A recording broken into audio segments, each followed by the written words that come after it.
Olá, seja muito bem-vindo, seja muito bem-vinda. Eu sou a Roberta Garcia e este é o videocast Em Detalhes. Aqui sempre com o convidado nós mergulhamos para analisar um tema do nosso dia a dia.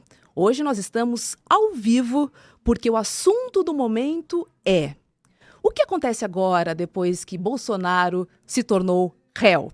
É que ontem a primeira turma do STF decidiu por unanimidade tornar réus, além do ex-presidente Jair Bolsonaro, mais 7 aliados por tentativa de golpe de Estado em 2022. 5 ministros votaram para aceitar a denúncia oferecida pela PGR.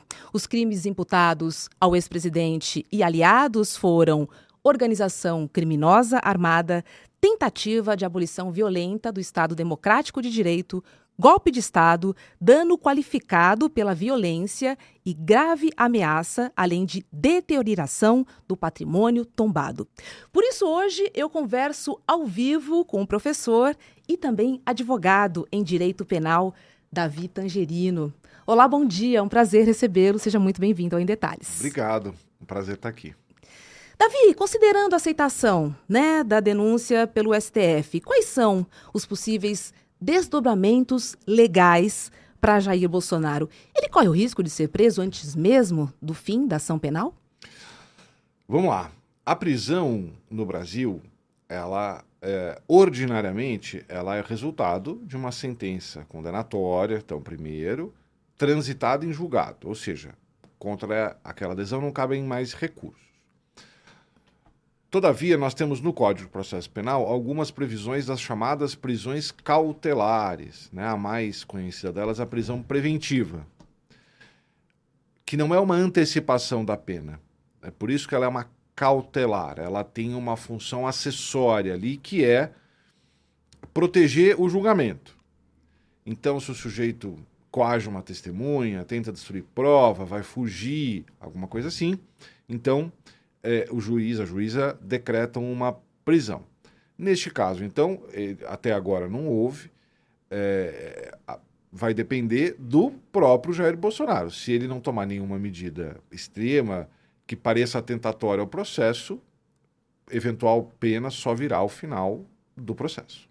A decisão unânime, da primeira turma do STF indicou aí uma postura coesa, eu entendi, da Corte em relação aos crimes contra o Estado Democrático de Direito. Como é que você interpreta esse posicionamento dos ministros? Bom, primeiro eu acho que era o esperado, Uhum. né? A denúncia, talvez dando um passo atrás, né? O que é uma denúncia e o que é o recebimento da denúncia, né? A denúncia, eu gosto sempre de explicar, ela é um projeto acusatório. O Ministério Público Federal, nesse caso a Procuradoria-Geral da República, olha tudo aquilo que foi produzido na fase de inquérito, né? Junta aqueles pedacinhos e propõe uma interpretação. A minha interpretação desses fatos com essas provas é a seguinte, e ela, ela tem correspondência a essa lista de crimes, então eu acho que foram essas pessoas, com base nessas provas, e elas têm que ser condenadas. O que é este momento, então, de recebimento da denúncia? É o momento em que o judiciário não entra no mérito se o sujeito é culpado ou não é culpado. Este é o momento só de dizer o seguinte, olha, a lei coloca alguns requisitos para que uma denúncia seja válida, coerente, que ela pare em pé, né? Portanto, não me surpreende, porque, na minha opinião, a denúncia estava correta, consistente, robusta, tinha um monte de elementos e tal, né? E, portanto, o normal diante de uma denúncia como essa, o esperado diante de uma denúncia como essa, é que haja o recebimento. De novo, por que eu estou insistindo muito nisso? Agora é uma espécie de um checklist se o Ministério Público cumpriu o mínimo que a legislação exige para começar uma ação penal. Portanto, a gente não deve deduzir que então essa mesma coesão vai estar presente na hora de avaliar o mérito. Porque aí, então, é preciso agora ter prova contraditada, robusta, forte, de que os fatos realmente aconteceram provavelmente, muito provavelmente, do jeito que a PGR tinha imaginado. E ontem o ministro Alexandre de Moraes destacou o papel da liderança do ex-presidente Bolsonaro na suposta, entre aspas, trama golpista, que teria começado lá em julho de 2021, inclusive. Só que ontem Bolsonaro deu uma entrevista, após se tornar réu, e disse que não convocou os conselhos da República e da Defesa para dar o golpe. O que ele quis dizer com isso? Vamos lá. Existe todo, então, um horizonte de envelopar o que aconteceu como um exercício de garantias, de previsões constitucionais. Antes até de a gente falar disso, é importante a gente lembrar o famoso artigo 142 da Constituição Federal, na interpretação dada pelo Ives Gandra, de que as Forças Armadas são um poder moderador, né? Então, toda esta turma sempre quis dar um certo verniz constitucional para o que eles estavam fazendo. Então, do que está falando Jair Bolsonaro nesta fala, né? Existe a previsão tanto do estado de sítio como do estado de defesa na Constituição. E para momentos extremos, né, em que é preciso, então, centralizar um pouco mais de poder na mão do Executivo. Guerra, uma calamidade, imagina que o que aconteceu no Rio Grande do Sul fosse generalizado no país, né? Mas a Constituição vai criando passos, então tem que chamar o Conselho, tem que passar pelo Congresso e tal. Por que essa história não me impressiona, né? Porque o nome do... É curioso isso. As pessoas estão prestando muita atenção no nome que foi dado para o documento, Estado de Defesa. Uhum. Eu convido as pessoas a olharem um pouco o conteúdo, né? Porque ali previa uma junta provisória. Isso não está previsto na Constituição, nem no estado de sítio, nem no estado de defesa. A destituição de ministro do Tribunal Superior Eleitoral, o que também não está contido nem na previsão do estado de defesa, nem do estado de sítio, né? Então, eu acho que é uma cortina de fumaça para que nós olhemos para o nome do documento como se aquilo fosse seguir os passos constitucionais. Eu acho que a maneira correta de olhar para esse documento é para o seu conteúdo. E ele é incompatível, tanto com o estado de defesa como com o estado de sítio. Quero falar mais sobre o julgamento e para entender com você, aproveitar a sua presença aqui, para entender como é que você avalia a estratégia da defesa de Bolsonaro e dos outros 7 réus, especialmente em relação aos pedidos negados pelo STF. Se algo te surpreendeu nessas defesas e agora, pensando já na ação penal, talvez seja importante mudar essa estratégia, entendendo que os pedidos foram negados? Veja, sim e não, né? Só faz sentido pedir para um juiz ou uma juíza aquilo que, naquele momento processual, ele ou ela podem dar. Vale dizer, já pedir uma absolvição agora não seria... Em que pese até ser possível a tal da absolvição sumária, mas ela é mais rara e, assim, os elementos contraditórios da acusação têm que ser retumbantes. Não era o caso aqui, né? Então, o que se argui mais nesse momento processual? As tais preliminares, que são questões que, se resolvidas como a defesa está pedindo, isso não leva a uma absolvição, mas isso, de alguma forma, interrompe o julgamento, tá? Então, pleno, turma, se era no Supremo, se era em primeira instância, né, todas essas questões. Não tem nada surpreendente, né, inusitado, né? Existe um tema ali que eu acho muito importante, eu acho preocupante, que é o tema do acesso às provas, né? A integralidade, né? A integralidade. Porque o que o Supremo decide? Olha, tudo que está já documentado está acessível para todo mundo. Maravilha. O que não está documentado? Bom, eu não conheço os detalhes do caso, mas o advogado de Braga Neto diz: eu não tive acesso ainda ao que estava dentro do celular do meu cliente, né? E este é um ponto muito importante, porque, como eu disse, a denúncia junta os fragmentos de realidade que ela tem, né? Porque a verdade com V maiúsculo, aquele narrador oculto das séries de televisão, em que a gente vê o que de fato aconteceu, né? Nós nunca vamos ter no processo penal. A gente vai ter sempre uma verdade possível, processual. Por isso que eu estou insistindo em fragmentos. Perfeito. Né? O que diz o advogado Braga Neto? Ele até usou a expressão, a acusação pôde pensar os seus melhores momentos, a defesa não. Né? E ele tem razão. Porque se ele pega o celular, e veja, o celular hoje é o nosso centro de vida, tá tudo ali. Né? É conversa, banco, saúde, foto, tudo. Né? Por onde a gente passou, tá tudo ali. Né?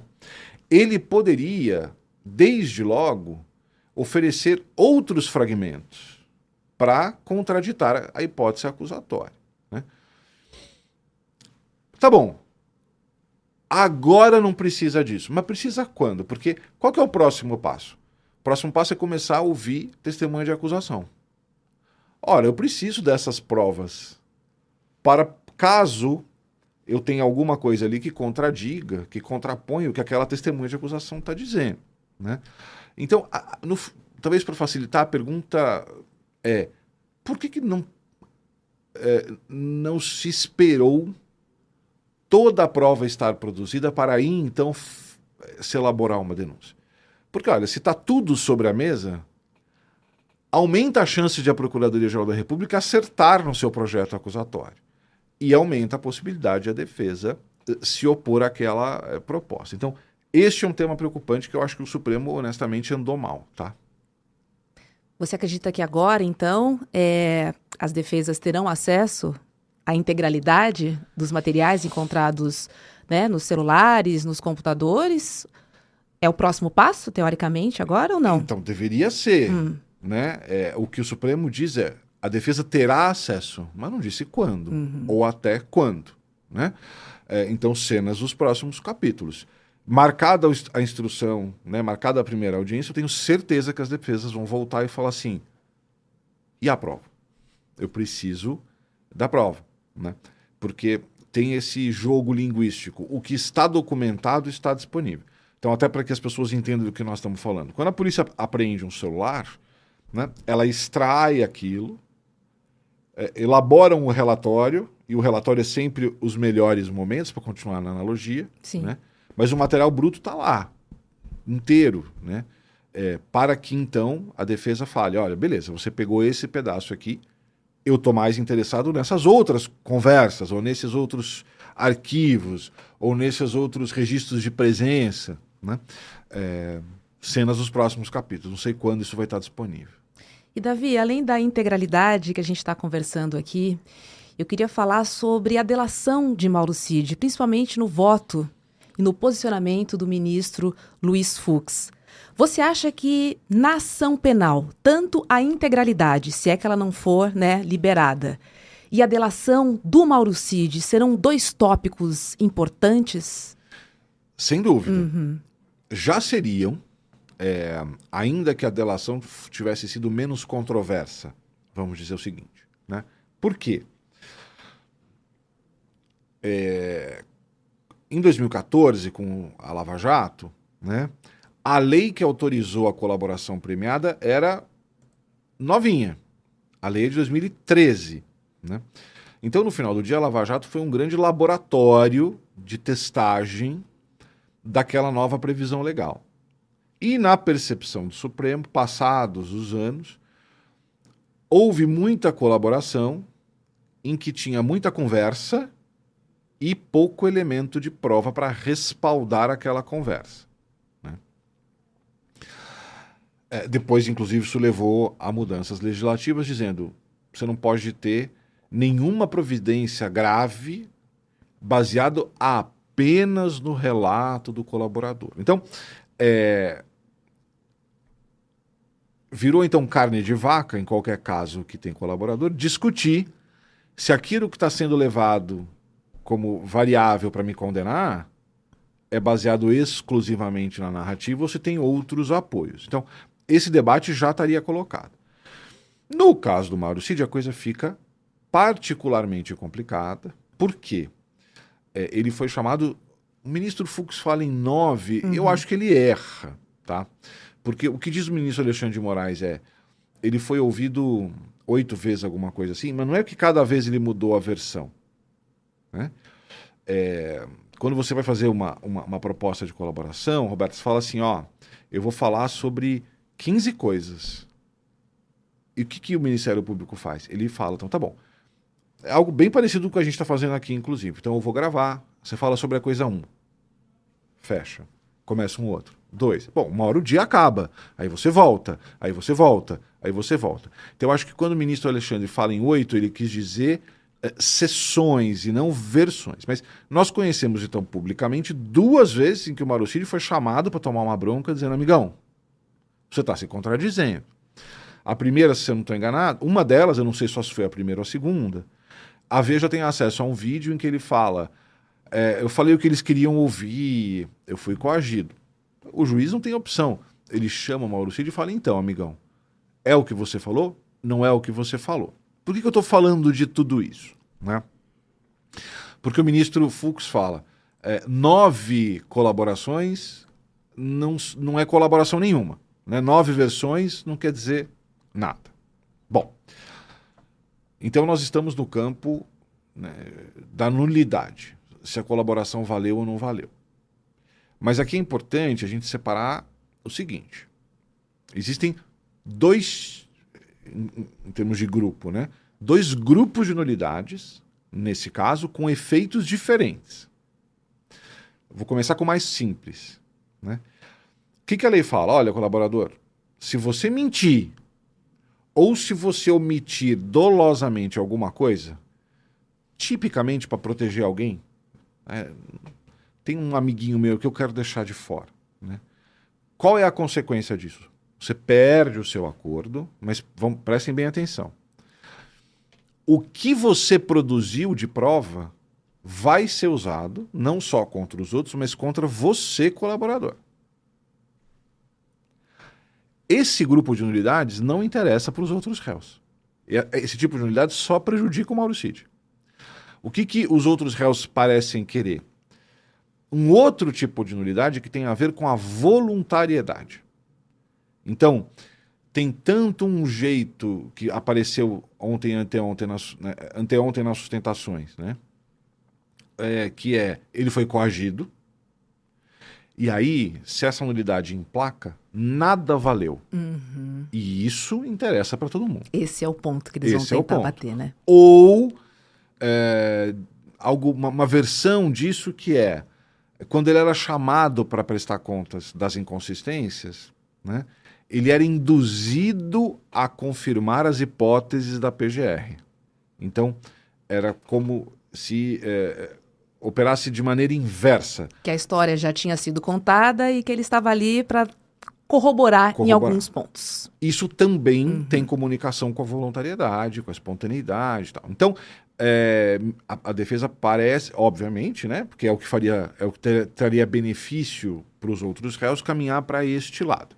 Agora, para não me alongar muito, eu só quero convidar os ouvintes a acompanharem comigo o seguinte.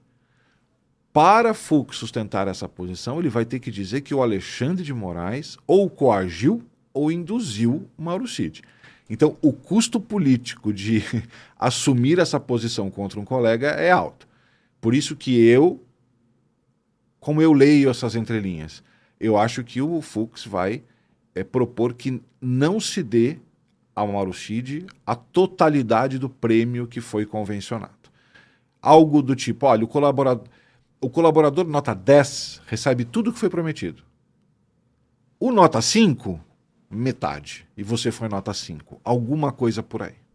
Davi, quero trazer um conteúdo político aqui para a nossa conversa, porque a Câmara dos Deputados já iniciou ontem mesmo a trabalhar mais seriamente pela anistia. E aí o PL, inclusive, ameaça obstruir a Câmara se Hugo Mota não pautar o projeto da anistia. Agora eu te pergunto, não seria inconstitucional anistiar aqueles que atentam contra o Estado Democrático de Direito, isso de acordo com o artigo 5º? Pois é, temos um grande imbróglio diante de nós.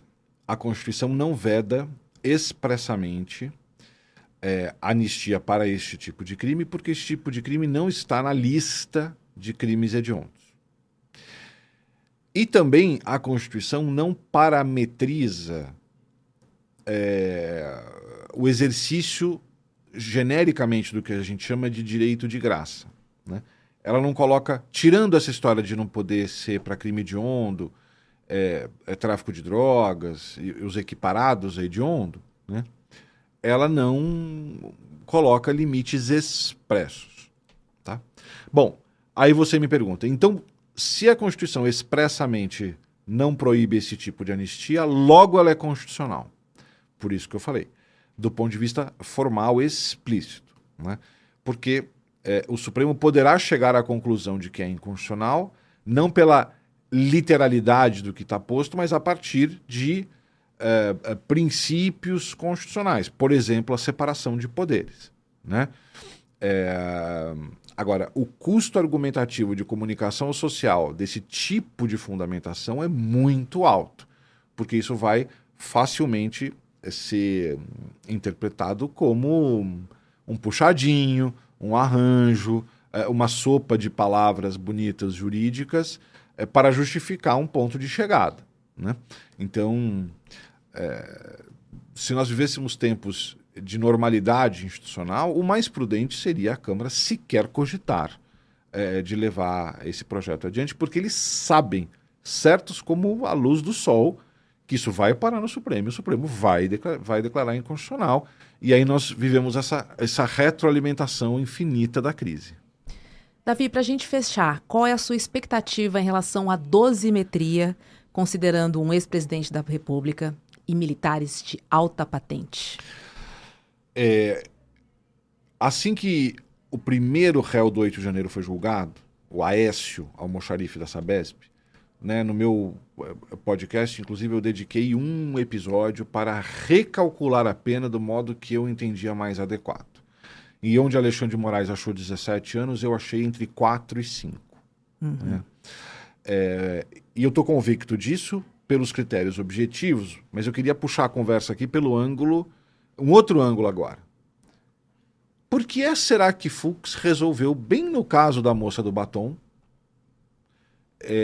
depois de condenados centenas de réus, querer mudar a pena, né?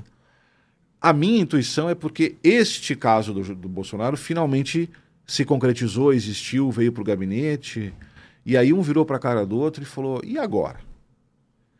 Porque por mais que a gente force o número vai dar lá perto de 30 anos. Como é que eu vou justificar para a população que o Bolsonaro, no máximo, pegou o dobro da pena da moça do batom? Que não é a moça do batom, simplesmente. Mas né? Tudo bem, por mais. Não é só a moça do batom. O que ela fez foi grave. Agora, me parece que então, se condenado e os fatos forem aqueles, nós vamos ter que combinar que não é só 2 vezes mais grave do que fez a moça do batom. A pena tinha que ser de 65, 80, 115 anos, um número que guardasse proporcionalidade com o que foi feito. Então, o que eu acho? Né? O ministro Fux vai tentar levar ao tribunal para diminuir as penas daqueles que estavam na linha de frente do 8 de janeiro, para que esse número de 28, 30 anos, aos olhos da população, fale, ok, 5 para o Aécio, 30 para o Bolsonaro, 6 vezes mais, ok. Né? Esse número, essa proporção é digerível, tá? Mas eu estimaria que esse número vai ser ali na casa dos 30 anos, próximos de 30 anos. O fato é que estaremos todos, né, com os olhos e ouvidos ligados no STF, acompanhando os próximos capítulos dessa ação penal, que, em princípio, está prevista para terminar ainda em 2025, até para não contaminar o pleito de 2026. Correto. Professor Davi Tangerino, muito obrigada. Foi um prazer conversar com você ao vivo aqui no Em Detalhes. Eu que agradeço. Deixa eu trazer o último recado, porque faltam só 3 dias para você descobrir a diferença entre o comum e o extraordinário no programa de formação esportiva. É a PEC, que é a Psicologia do Esporte e Ciência da Superação. É que nós reunimos as maiores lendas do esporte para ensinar como você pode encontrar a sua melhor performance para se superar e superar principalmente os desafios do nosso dia a dia. Nesse programa inédito no Brasil, você vai ter aula com grandes atletas como Formiga, de quem sou muito fã, uma das maiores jogadoras da história do futebol feminino. Ela ajudou a seleção brasileira a conquistar medalhas olímpicas e a chegar a importantes finais. Então vem aprender com lendas do esporte como Formiga na nossa aula inaugural no dia 30 de março, às 8 horas da noite. E além de Formiga, tem Mark Allen, Joana Maranhão, Marco Schultz e a participação de Eduardo Moreira. Então corre, porque já são mais de 20 mil inscritos para assistir essa aula com as grandes feras do esporte. Mas você precisa garantir a sua vaga, hein? Vai lá em emdetalhesicl.com.br, emdetalhesicl.com.br. Essa aula vale ficar ali, ó, na primeira fila, tá bom? Eu espero por você. O Em Detalhes de hoje fica por aqui. Para você que nos acompanha pelo YouTube, agora é hora de ICL Mercado e Investimentos com Débora Maganha e Fábio Panúzio. Obrigada pela sua companhia e a gente se encontra aqui na programação do ICL. Tchau, tchau. Quando eu tinha 20 anos de idade, eu treinava atletismo na Universidade da Califórnia em San Diego e logo antes de começar a temporada, eu assisti a palestra mais transformadora e incrível de toda a minha vida. Foi uma palestra com um ex-aluno da universidade, Mark Allen, simplesmente o melhor de todos os tempos no triatlo. O Mark Allen venceu 6 vezes o Ironman do Havaí. Ele deu uma palestra explicando a importância do momentum e do flow nas nossas vidas. A gente conseguiu entrar em contato com o Mark Allen e ele aceitou dar uma palestra para o ICL. A palestra vai acontecer dia 30 de março, às 8 horas da noite. Não perde essa chance de levar esses ensinamentos para a sua vida e para o seu esporte.